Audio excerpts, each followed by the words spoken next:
बिस्मिल्लाहिर्रहमानिर्रहीम। अस्सलामुअलैकुम। मैं डाकू ज़रूर हूँ पर बेगैरत नहीं हूँ। मौलाना मोहम्मद अमीन सफदर उकाड़वी रहमतुल्लाह अलैह ने अपनी किताब में लिखा है और फरमाते हैं कि मुझे विहाड़ी के एक गांव से बड़ा मोहब्बत भरा ख़त लिखा गया कि मौलाना साहब, हमारे गांव में आज तक सीरत नबी सल्लल्लाहु अलैहि वसल्लम पर बयान नहीं हुआ।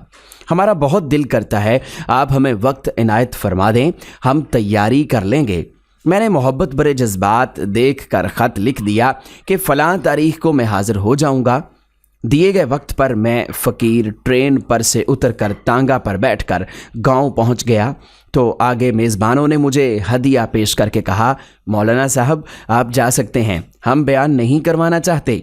वजह पूछी तो बताया कि हमारे गांव में 90% कादियानी हैं, वो हमें धमकियां देते हैं कि ना तो तुम्हारी इज़्ज़तें, ना माल, ना घर बार महफूज रहेंगे अगर सीरतुन्नबी सल्लल्लाहु अलैहि वसल्लम पर बयान करवाया तो। मौलाना साहब हम कमज़ोर हैं, गरीब हैं, तादाद में भी कम हैं, इसलिए हम नहीं कर सकते। मैंने लिफाफा वापस कर दिया और कहा, बात तुम्हारी होती या मेरी होती तो वापस चला जाता। बात मदीने वाले आका सल्लल्लाहु अलैहि वसल्लम की इज़्ज़त की आ गई है, अब बयान होगा और ज़रूर होगा। वो कहने लगे कि हज़रत आप तो चले जाएंगे, मसला तो हमारे लिए होगा। मैंने कहा, इस गांव के आसपास कोई डंडे वाला यानी बाअसरिया गुंडा है? उन्होंने बताया कि गांव से कुछ दूर नूरा डाकू रहता है, पूरा इलाका उससे डरता है। मैंने कहा, चलो मुझे ले चलो नूरे के पास। जब हम नूरे के डेरे पर पहुंचे तो देख कर नूरा बोला, आज खैर है, मौलवी क्यों आ गए ने? मैंने कहा कि बात हुजूर सल्लल्लाहु अलैहि वसल्लम की इज़्ज़त की आ गई है, तुम कुछ करोगे? मेरी बात सुनकर नूरा बिजली की तरह खड़ा हुआ और बोला, मैं डाकू ज़रूर हाँ पर बेगैरत नहीं हाँ। वो हमें लेकर चल निकला। मस्जिद में 3 घंटे बयान किया मैंने और नूरा डट कर खड़ा रहा। आखिर में नूरे ने यह कहा कि अगर किसी ने मुसलमानों की तरफ आंख उठाकर भी देखा तो नूरे से नहीं बच सकेगा।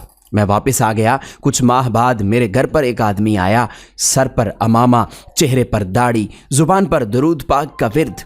मैंने पूछा, कौन हो? वो रोकर बोला, मौलाना मैं नूरा डाकू हाँ। जब उस दिन मैं वापस घर को लौटा, जाकर सो गया, आंख लगी ही थी कि प्यारे मुस्तफ़ा करीम सल्लल्लाहु अलैहि वसल्लम मेरे ख्वाब में तशरीफ़ लाए। मेरा माथा चूमा और फरमाया, आज तूने मेरी इज़्ज़त पर पहरा दिया है, मैं और मेरा अल्लाह तुमसे खुश हो गए हैं। अल्लाह ने तेरे पिछले सब गुनाह माफ़ फरमा दिए हैं। मौलाना साहब, उसके बाद मेरी आंख खुली तो सब कुछ बदल चुका था। अब तो हर वक्त आंखों से आंसू ही खुश्क नहीं होते। मौलाना साहब, मैं आपका शुक्रिया अदा करने आया हूँ कि आपकी वजह से तो मेरी ज़िंदगी ही बदल गई, मेरी आखिरत संवर गई।